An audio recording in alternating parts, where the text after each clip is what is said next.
In the Black Ops Direct video, we have our first out-of-game zombies Easter egg, kind of. And what I mean by this is, when you look at the video where Kevin Drew, who was the associate director of the zombies mode, is talking, on the table next to him you will notice a couple of items. The first one at the bottom is the official Black Ops 3 strategy guide. On top of that is another book which was written by Douglas Stone and Sheila Heen called Thanks for the Feedback. On top of that there is then a tub of gobblegums, and in the background behind all of this you can kind of make out the perks. Not the cans that we saw in Black Ops Cold War, but the OG perk bottles. Now if you know anything about Treyarch, or you know anything about the zombies mode over the past few years, you will know, one, Treyarch love to do stuff like this, whether it's actual in-game Easter eggs, and they don't always have to be things related to, well, anything to do with that universe. We've had ciphers and zombies that we've sold before which are direct messages from Treyarch thanking us for supporting them and playing the game, and even from past videos that we've had from them, such as interviews, like ones with Jason Blundell, you might remember things such as Blundell's blinking being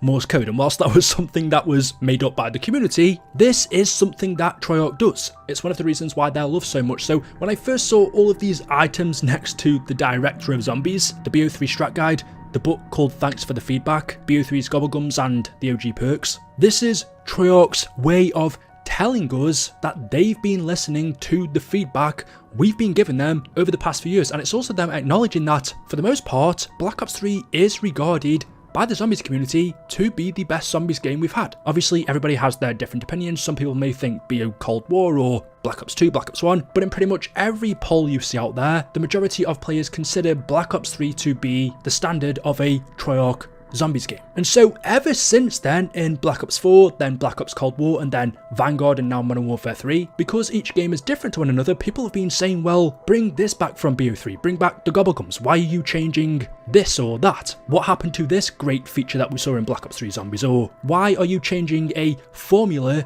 that worked? And now that we've had the reveal of Black Ops 6 Zombies, we know some stuff about it, not too much. We know that round-based is back, we know that gobblegums are back, we know that Treyarch are trying to take it back to its roots a little bit. From what I've seen from the game so far, BO6 Zombies seems to be a mixture of Black Ops 3 and Cold War, and this little Easter egg on the desk next to Kevin Drew is his way of indirectly telling us they have been listening to the feedback over the past few years, even though it might not seem like it, and Black Ops 6 will be the game that will prove that to you. Having a BO3 strategy guide and then a book saying thanks for the feedback is basically saying they've used Black Ops 3 Zombies as the strategy for Black Ops 6 by following the formula of that game, what worked, and they've also used our feedback. The book, Thanks for the Feedback, is specifically about having difficult conversations and the science and art of receiving feedback well. And well, we know the zombies community sometimes can be a little bit overly passionate on how feedback is given. Sometimes it perhaps isn't constructive or isn't laid out in the nicest way. Sometimes feedback can just come across as pure hate when maybe that's not always intentional. Players and critics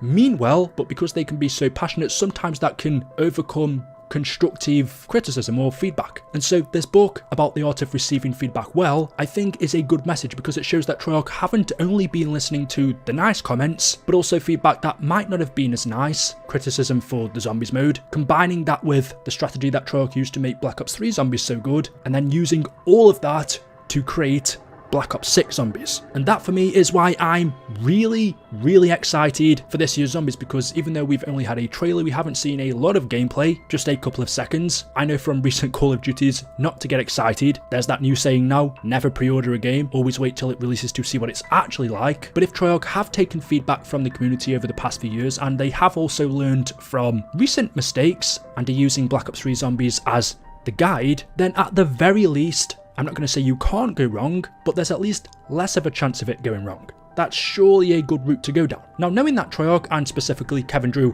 have been taking feedback from the community over the past few years, well, just going back to look at his Twitter page, because this is actually now really interesting. He confirmed this over a year ago that even though he's quiet on Twitter and he doesn't post much, he is, or at the time, was always reading. Black Ops 6 has been in development since the end of 2020. Kevin and all of the Treyarch devs who are on Twitter would have received loads of feedback asking them to change this in Black Ops Cold War Zombies, or asking them to bring this back in their next game, which would be BO6. And funnily enough, back in February of 2023, Kevin, I think, teased gobblegums way back then for BO6, where he said, "I have come to chew gobblegum and kick ass. I'm all out of gobblegum."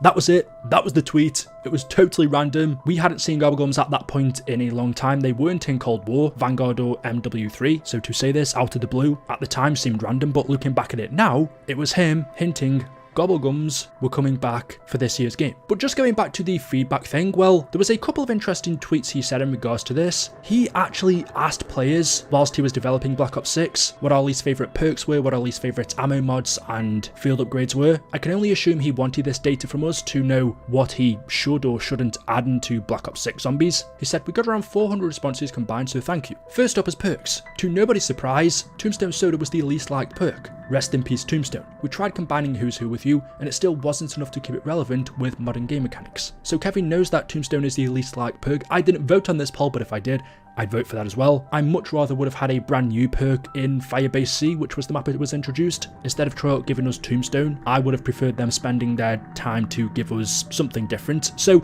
at least we now know there's a low chance Tombstone is going to return in Black Ops 6. All of the others, Death Perception, Mule Kick, Elemental Pop, Quick Revive, PhD Slider, Juggernog, Speed Cola, Deadshot, we probably will see again. Kevin also asked the community the same question about the field upgrades. He said Energy Mine won with Frost Blast in second. It was supposed to be a fun mobile trap, but it ended up not being effective enough compared to other field upgrades. And again, I'd agree with this. I used Frost Blast an awful lot in the beginning, but quickly found out that it wasn't good. The same with the Energy Mine, to be honest, although personally I would have swapped those two. But yeah, all of the others are a lot better. Ether Shroud and Frenzied Guard are the most popular, I would say. So if we are getting field upgrades back in Black Ops 6, I wouldn't expect Energy Mine or Frost Blast to come back. And again, when Kevin was wanting feedback on ammo mods, actually compared to the others, this was more even, which from a developer's point of view is good. That's kind of what you want, a mixture of everything being used in the game. Shatter Blast and Cryo Freeze are the best ones, but Deadwire, Brain Rot, Napalm Burst are all quite even in terms of people's least favourite. Some other points of feedback he was taking during Black Ops 6's development was somebody asked him, can we keep Death Perception and Tombstone around? Okay, who said this?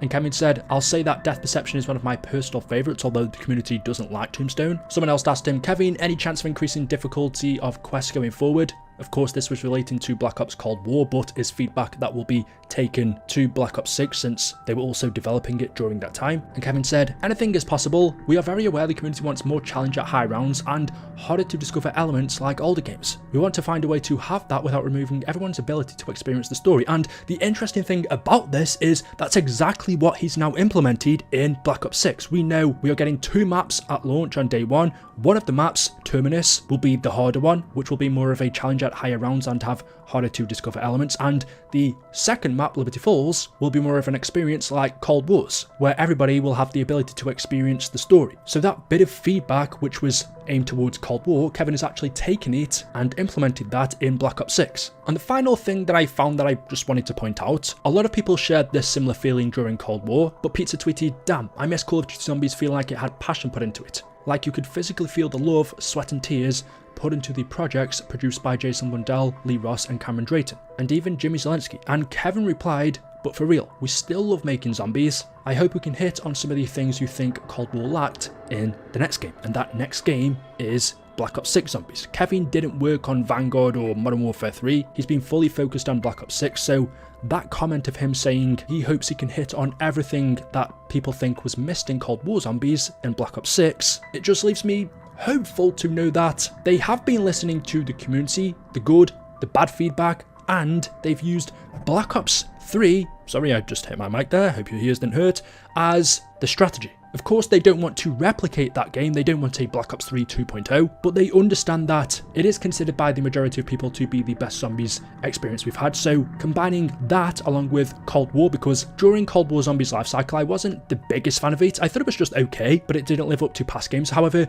now having gone back to play it a lot since its lifecycle is finished, one thing I really like about Cold War is the gameplay, the accessibility. I will admit it is a nice change than having a difficult zombies mode, which is what Black Ops 3, BO2, BO1 is, even BO4. Cold War is so much easier, and that's nice sometimes. I don't want it all of the time, which is why I like to go back to play older games as well. However, if Treyarch can get a perfect balance of that in Black Ops 6, of what Cold War did well and what Black Ops 3 did well, we could be on for a great year. But yeah, I just thought more than anything, this was a cool little Easter egg, I guess you could call it, in the zombies portion of the Black Ops Direct video. But more importantly, it tells you they have been listening, and you should be hopeful. That doesn't mean it's gonna be good, but I think there's a big chance. So yeah, let me know your thoughts in the comment section below. As always, hopefully you've enjoyed the video. If you have, drop a like rating. Make sure you are subscribed to stay up to date with the latest content on the channel. Thank you all for watching, and we'll see you in the next video. Until then, goodbye.